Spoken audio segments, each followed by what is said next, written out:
Bom dia, boa tarde, boa noite. Estamos em pleno vapor, outubro de 2022 e hoje nós, mais uma vez, segunda-feira pela manhã, estamos aqui no MBCV Cast do Ministério Batista Cristo é a Vida de Novo Hamburgo, no Rio Grande do Sul. Seja muito bem-vindo a essa live, seja muito bem-vindo a esse bate-papo, essa conversa. Na verdade, eu falo menos do que qualquer outra coisa, né? Porque o foco é trazer os ensinamentos que o apóstolo Neuci Horato traz todas as segundas-feiras com profundidade. E eu quero dizer para vocês, às vezes as pessoas me perguntam, vocês combinam o que vocês vão falar? Não, a gente não combina o que a gente vai falar.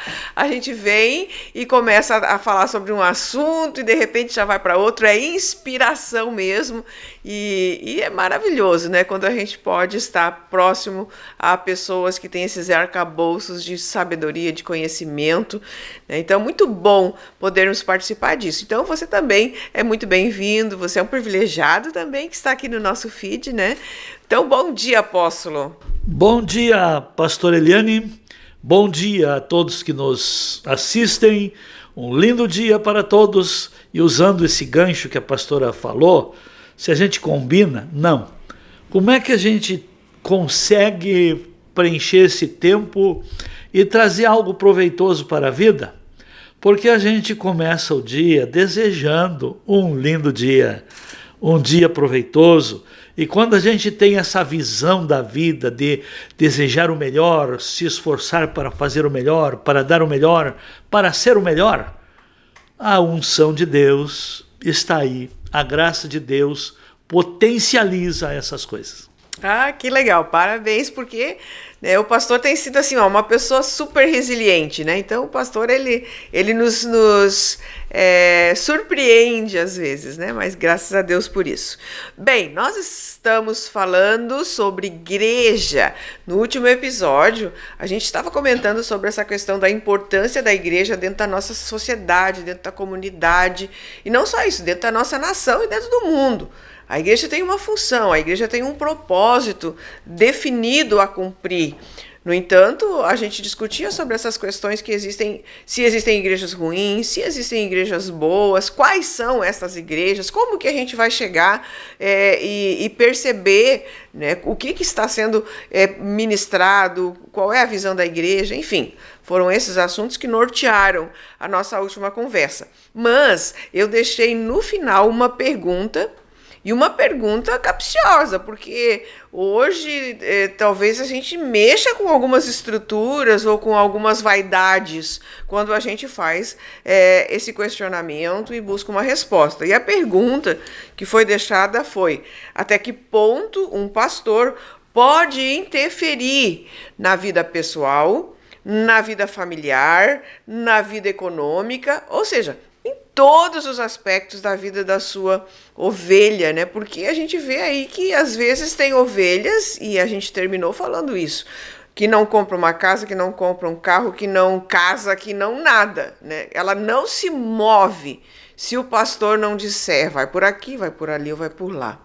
Então isso é muito perigoso na minha maneira de ver, quando você deposita toda a tua vida nas mãos de uma pessoa que não vive com você, não convive com você, e ela tem a responsabilidade de dizer o que você tem que fazer da sua vida. Então é isso que a gente vai tratar hoje, né? Até que ponto o pastor pode interferir na vida das pessoas em um aspecto geral.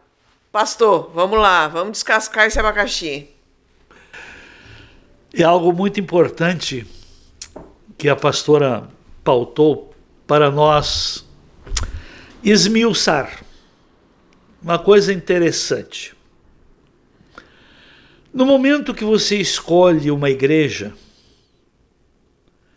você precisa ter a inteligência, o bom senso, de ver se aquela igreja tem algo para melhorar sua vida. No momento que você escolhe um líder, esse líder terá que ter algo que você não tem, saber algo que você não sabe e conseguir ser um referencial para você seguir. eu me deparo muitas vezes com situações difíceis, que até às vezes eu tenho que tomar cuidado para não ser antiético. De pessoas que são de outros rebanhos, outras denominações, e que vêm pedir socorro para mim. Aí, como sou ético, eu tenho que ser muito claro, transparente. Aonde você congrega? Quem é o seu pastor? O seu pastor sabe desta sua situação, dessa sua necessidade? Aí tive a ingrata satisfação de ouvir: olha, o pastor está pior que eu. Olha, é chato. Não quero ser místico e nem enganador, mas eu tenho que dizer. O que você está fazendo lá? Se lá a situação está pior que a sua realidade de vida. Se o seu líder não tem o que você precisa, será que você não está mal guiado, ou no lugar errado, ou fez uma escolha errada? Temos que ver essa situação. Porque no momento em que a gente agrega, que a gente se agrega, se congrega para fazer parte, para aprender, para, como se diz, se envolver em mudanças, transformações, crescimento e desbravamento. Então, o pastor é responsável, sim, pelo nível espiritual da igreja, pelo nível social da igreja, pelo nível material da igreja ou de toda a comunidade. Pastor, então por que tem pessoas na sua igreja que não estão bem?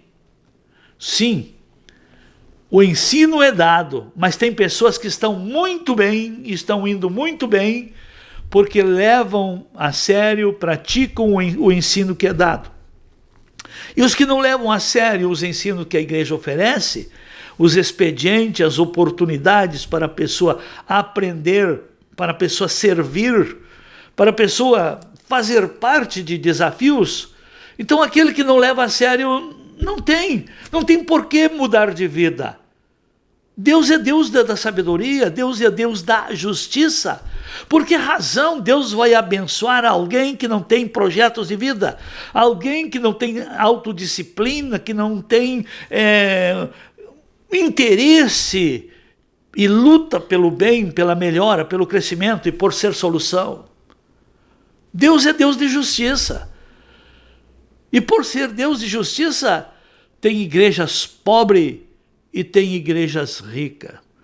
Tem igrejas de um povo que só vai lá para buscar a bênção, são como que essas classes que o socialismo está querendo criar. E infelizmente, tem pastores com essa visão, que Jesus veio para os pobres. Vamos ler a Bíblia nos seus textos com seus contextos.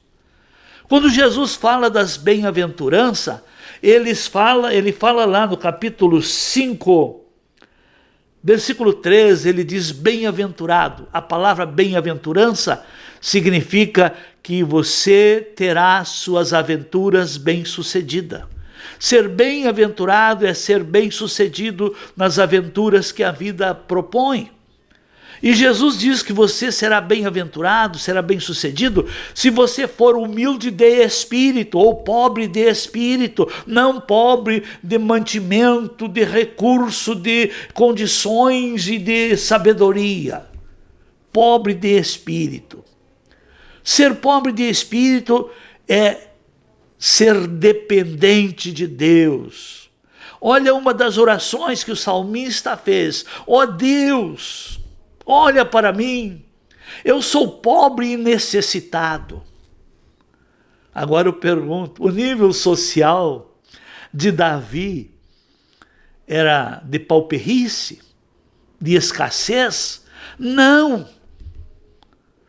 Ele era pobre de espírito porque ele queria ter um espírito mais forte para fazer valer o que ele pensava, o que ele planejava, o que ele determinava, para que a sua mente fosse uma mente firme, inabalável, para que suas emoções tivessem autocontrole e domínio. Então há diferença na pobreza. A pobreza exterior é consequência de ter um interior não ensinável. Mas a pobreza interior é uma grande porta e uma porta aberta para mudanças de vida, para crescimento, para aprendizagem, para rever conceito, para mudar o que precisa ser mudado, para firmar o que precisa ser firmado, porque é de dentro que saem as escolhas e decisões. Então, o pastor tem o dever. Mas vamos para o outro lado. Hoje, entre o bem e o mal, qual é a linha que estão buscando mais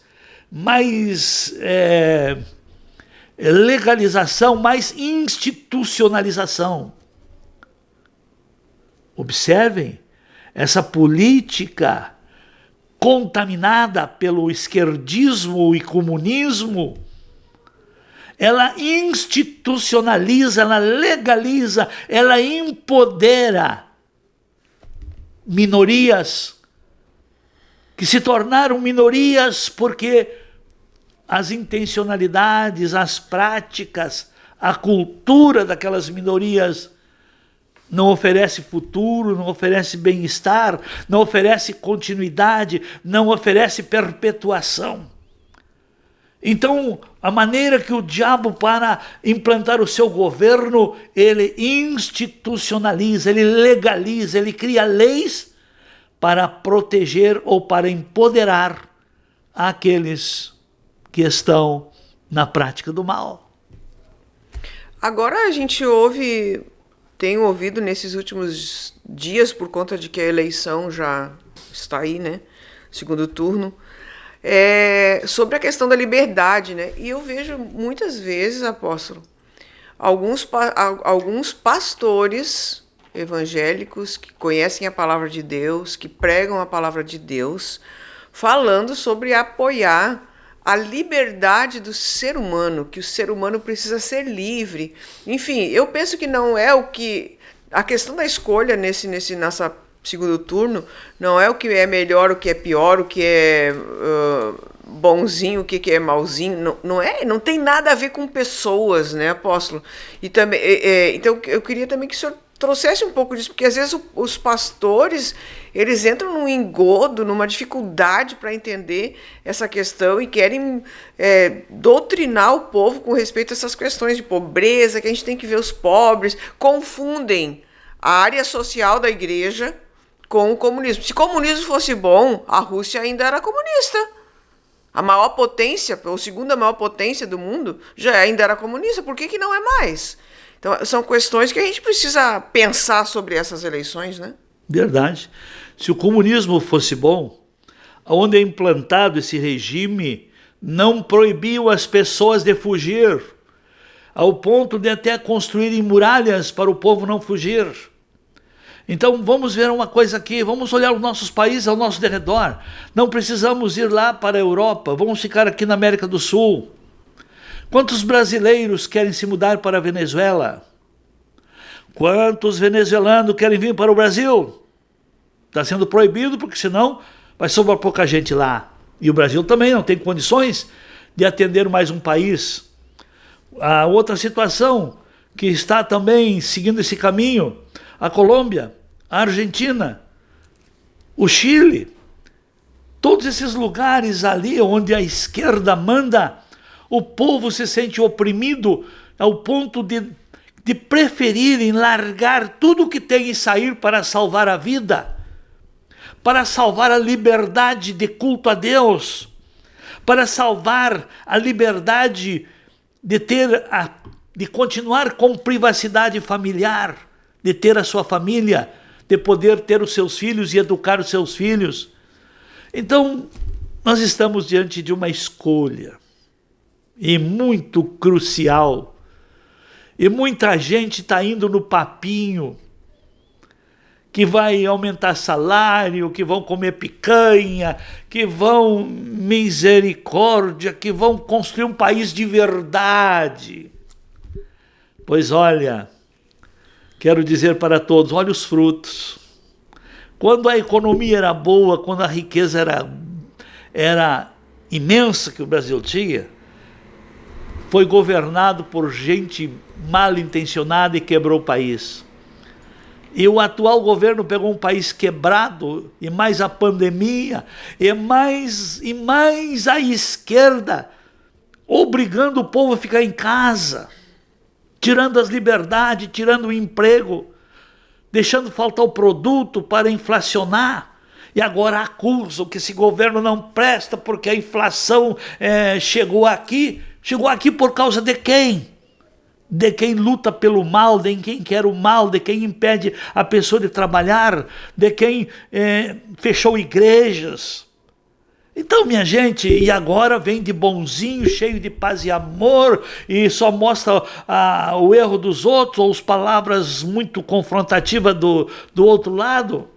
Está na hora de nós rever isso aí. Quero dizer, esse espírito progressista, esquerdista, comunista, ele persuade a pessoa muito mais do que uma paixão num adolescente. Porque quando uma pessoa se apaixona por outra pessoa, não tem quem muda, não tem quem o faça ouvir, não tem quem o faça refletir, não tem quem o faça ver. A pessoa está com a mente entorpecida, encantada por quem se apaixonou. E você sabia que como a esquerda nasceu da rebelião, rebelião é encantamento, encantamento cega, e uma pessoa depois de estar encantada, ela não abre mão, ela não vê os males e as malignidades que aquele encantador tem.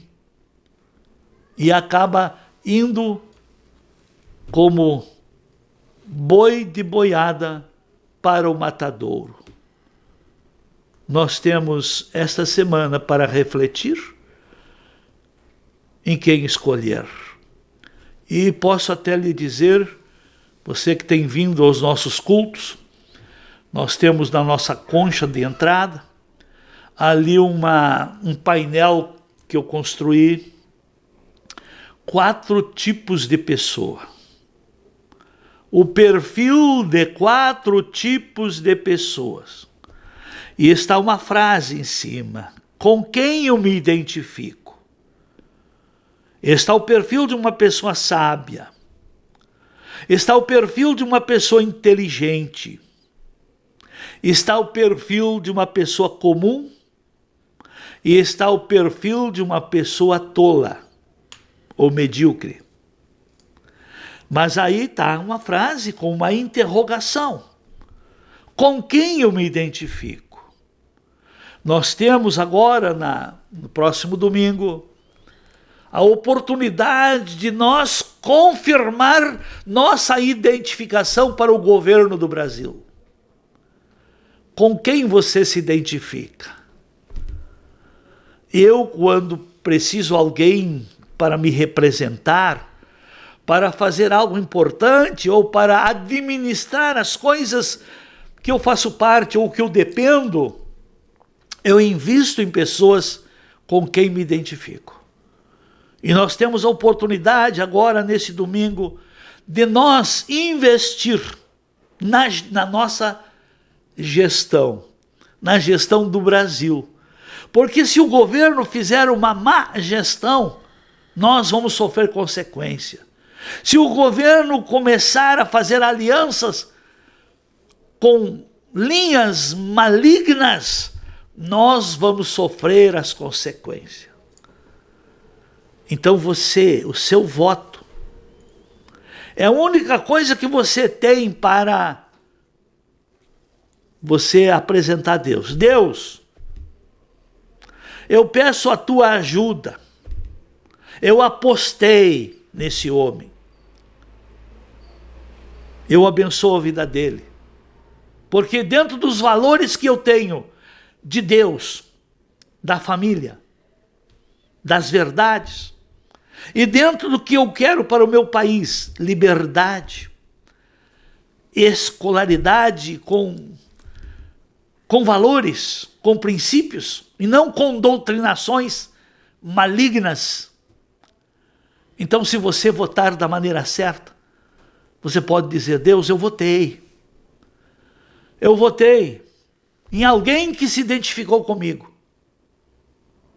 Mas, poxa lá, se você votar naquele que prometeu fechar as igrejas, que prometeu tirar a liberdade, que prometeu tanta coisa aí, que prometeu de fazer da sua casa uma moradia social, depois não vai adiantar você orar.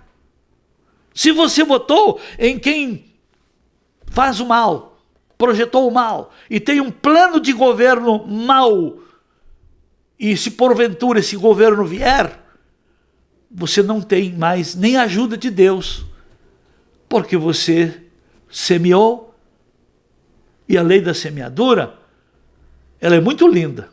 Você escolhe o que semear, mas não vai escolher o que colher. Então escolha e avalie e vote naquele que tem um projeto para o bem do país, para que Deus esteja acima de tudo e de todos. E Deus fazendo parte da vida do ser humano, com certeza tudo irá bem. A vida se complica e o ser humano se perde quando se perde no ser humano os valores divinos. O senhor falando, eu estava me lembrando aqui de uma coisa que a minha mãe me falava sempre, que ela dizia assim, que pimenta nos olhos dos outros é refresco. Ela dizia isso, né? Porque quem hoje a gente vê que tem mais a tendência de não saber escolher corretamente são aqueles que não tiveram experiência. Aqueles que não têm filhos, aqueles que ainda não tiveram experiências. Então, é fácil a gente tomar uma decisão em cima de coisas que a gente não viveu, né? Vive ainda meio na ilusão, né? Então, é muito importante, principalmente aqueles que ainda não têm seus filhos. Eles não têm filhos, eles não pensam sobre essa questão, apóstolo. Sobre ideologia de gênero. Não, mas ele não tem filho. Mas e quando começar, de fato, a acontecer com ele, com a pessoa, com a família, né? Então, aí sim é que os valores vão fazer diferença. E daí não adianta vir buscar conselho ou correr para que alguém ajude, né? Porque você foi responsável de votar e de colocar alguém lá no poder que tu dizes que te representa. Porque, de fato, quando nós fazemos essa escolha, nós estamos dizendo, essa pessoa me representa. Me representa como ser humano, me representa como ser político, me representa como idealizador, me representa, né? Mas nenhum dos dois é bom o suficiente para isso? Ok, então a gente vai pegar o menos ruim. Certíssimo. Está aí a oportunidade. Isso é uma atitude de sabedoria. É isso aí, então. Pastor, última palavra desse episódio, porque eu acho que o recado foi dado, né? E a gente segue, vamos estar aí na expectativa para a próxima semana. Deus abençoe, pense em você. Quem você vai eleger vai ser seu patrão, vai ser seu pai, vai ser seu líder, vai ser autoridade sobre você e sobre sua família. Vai ser autoridade sobre você e tudo o que você tem. Deus tenha de nós misericórdia. E Ele tem. Até a próxima, gente.